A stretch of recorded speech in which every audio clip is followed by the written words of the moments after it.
Okay guys, so after our successful build of the Lego coaster, we're going to try something else. We are going to try out the CDX blocks by Coaster Dynamics. This is their Little Dipper roller coaster. You can see on the box there what it's going to look like. Much smaller than what we did with the Lego roller coaster.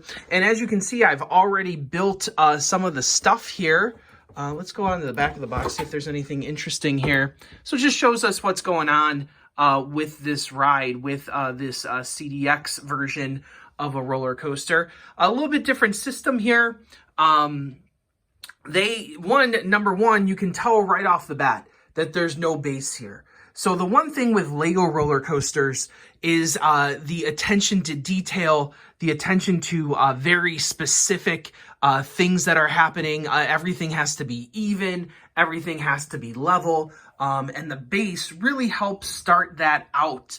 And you know, the other thing with the base is that there's no curved pieces on the base because they all have to fit within that grid. So here already, with this Little Dipper, with the CDX blocks, there's no base. So they're already curving in the very first step where I put down these eye pieces and connected them all. And the problem is that you get to the corners and you kind of have to judge it yourself to see how those angles should go, to see how those curves should go. So I'm hoping down the road that this doesn't lead to some issues with the ride itself running, with the coaster itself running, but we'll see what happens. But right off the bat, you can tell it's a very different system, a very different mindset. Because I'm like, oh, I'll just go get a base from Lego because it's interchangeable parts, right? But no, because the pieces are curved, they're not going to fit on that base. And when I say curved, then when you connect them, you got the curve in there, that there's going to be really no way to connect them onto a base like we see with the Lego stuff. So we're already past step one here. The other thing to note, it's the instructions you kind of have to interpret yourself a lot, whereas Lego is step-by-step, very specific instructions. Here you kind of have to interpret what's going on and trying to figure out what's happening. So we're going to continue on with this. I'm already past step one. I'm moving on to step two here. So we're going to be, this will not take very long, I don't think, hopefully. So we'll see how this goes. And I'll cut in every now and then to tell you some updates here for the CDX blocks Little Dipper roller coaster. And like I said, this is by Coaster Dynamics. And you probably heard of them from some other cool theme park related merch that they have. So we'll see how this works out. And they have bigger sets. So maybe this will lead into me getting a bigger set somewhere down the road. So we'll be back in a little bit once I get a little further along here. Okay, so we are all done with this Little Dipper, and whew, I'll tell you what, putting together the blocks and stuff, not very difficult to do at all. Probably took about 15 to 20 minutes to put all the blocks together. There were some tight pieces, especially when you put the gear wheels on the sticks, very tight pieces. But I'll tell you what, this track and stringing this track through these hooks, absolutely ridiculous, very difficult to do. You can see here, that was the end result of a blood blister from trying to press these in. I tried to press them in from the sides like the instructions said. That didn't go well. Then I tried to string them along. You can see here that there's like a little C, like the actual tubes are like C-shaped, and you need to put these little pieces into that C shape. And here you're going to see here, you can see right there, you got to string those little ends into the tubes.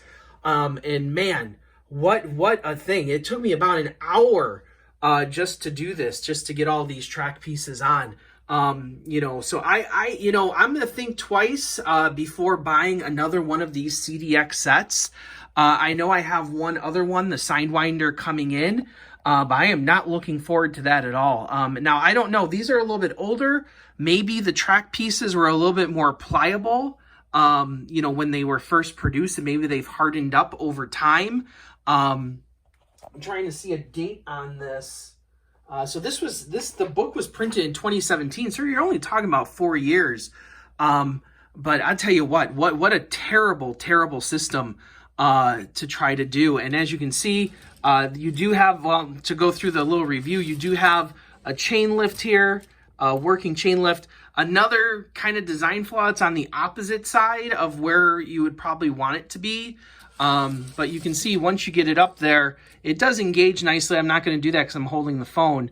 But the coaster does go around pretty nice. No motorized functions on this, not even like an opportunity to, because the crank is all the way up here. It'd be really hard to set up something, I guess, to actually operate it automatically. But as you can see, it does roll very nicely. So that's not an issue along the track. The coaster car, put it on the hill here, kind of see, very simplistic, not a whole lot going on. But I'll tell you what, that track was just absolutely killer. So like I said, I'm not looking forward to another one of these sets.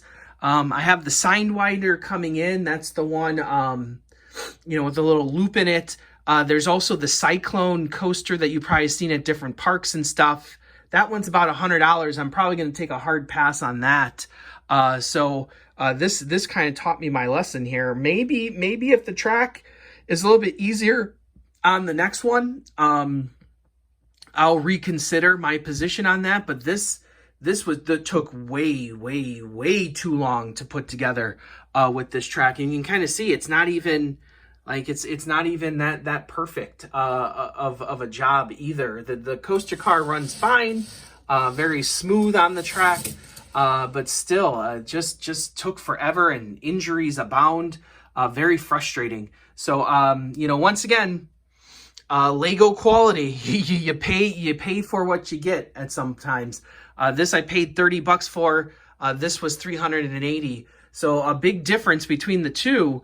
But the quality of the Lego with the pre-designed track, just plop it right down in place versus having to do this yourself.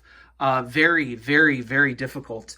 At least at this stage in the game. So I'll leave you with that. This is completely done. So we'll see about the next CDX Sidewinder. I don't know if I'm even going to put it together or try and resell it.